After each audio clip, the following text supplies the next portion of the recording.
মানুহে মিছা কথা ক'ব পাৰে, কিন্তু ছবিয়ে কেতিয়াও মিছা কথা নকয়। দৃশ্য নম্বৰ 1, দৃশ্য নম্বৰ 2, দৃশ্য নম্বৰ 3। নমস্কাৰ বন্ধু বান্ধৱীসকল, মই এতিয়া উপস্থিত আছোঁ গোৱালপাৰা জিলা বনৈ থানা অন্তৰ্গত লালাবৰী বেলবৰী গাঁৱত।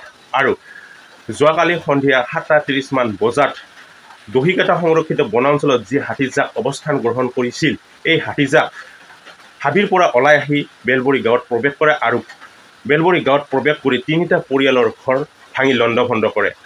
বেলবৰী গাঁৱৰ নিবাসী ক্ৰমে ধনীৰাও উৰাও, জুৰেন নাথ আৰু পুৰজিত নাথ। তাৰ কিছু সামগ্ৰিক পৰিৱেশ আপোনালোকক দেখুৱাই গৈ থাকিম। চ' ভিডিঅ'টো প্ৰথম পৰা শেষলৈকে চাব।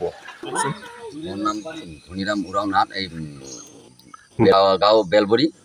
আৰু মানে এই সন্ধিয়া এনেকুৱা হৈছে, পালৰ জাকটো আহিছে 6টা মিনিটে আহিছে। 7টা মিনিটৰ পৰা ইয়াতে খাই দাই বাৰীত একদম ঢোচ উঠাই দিছে। দিয়াৰ পাছত নাৰিকল খাইছে, এই গছ গছনি কাঠল ঠাঠল খাই এইবিলাক মানে ভাঙি চিঙি চুৰমাৰ কৰি মানুহবিলাক আহিছিল ফৰেষ্ট ডিপাৰ্টমেণ্টত। তেখেতলৈ ডিউটি নাই, এনেই আহিছে আৰু বটচ টচ মাৰি তেখেতে আহিছিল আৰু গাঁৱৰ মানুহবিলাক আহি ওলাই দিয়া হৈছিল। 19টো মানে ভাতৰ ডেক্সিগিলা একদম বাল্টি চিল্টি যিখিনি বস্তু শাক আঞ্জা আছিল গোটেইবিলাক একেবাৰে বজাৰ কৰি আনিছিল আৰু ঘৰৰ মানুহটো গোটেইবিলাক একদম মানে চেচ টামিনা বাজিছে। আৰু পাকঘৰটো এইটো ভাঙি দিছে, এইবিলাক একদম খোৱা ধোৱা গেছ চেছ সব উল্টা উল্টি কৰিছে। ৰন্ধা বঢ়া একো ঠাই নাই, এইবিলাক গোটেই একেবাৰে শেষ কৰি দিছে।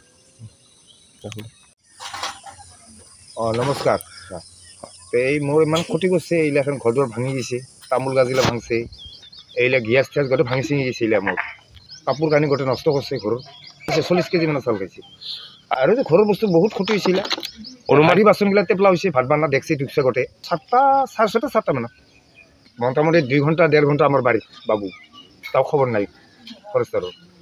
ৰাইজখিনি ওলাই আহিল, তখন আৰ গোটেলে লাইটে জুইয়ে এনকে আহাৰে আমি হাৰ বাবালু। মোৰ নাম শ্ৰীপুৰজিত নাথ। সেইদিনা বনৰীয়া হাতীটো আহি কেনে ঘৰ চৰ ভাঙিলে,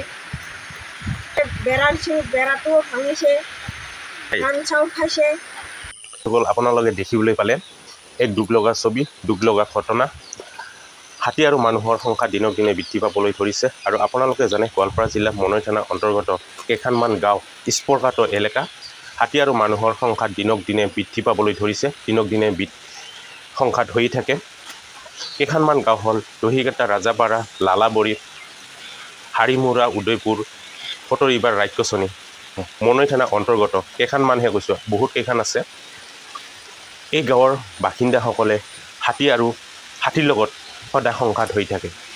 কিন্তু মোৰ এই ভিডিঅ'ৰ জৰিয়তে চৰকাৰক অনুৰোধ কৰিম, যাতে বনৰীয়া হাতীবিলাকৰ খোৱা খাদ্য ব্যৱস্থা গ্ৰহণ কৰে, হাতীবিলাক নিৰাপত্তা স্থানত লৈ যায় আৰু নিৰাপত্তা দিয়ে।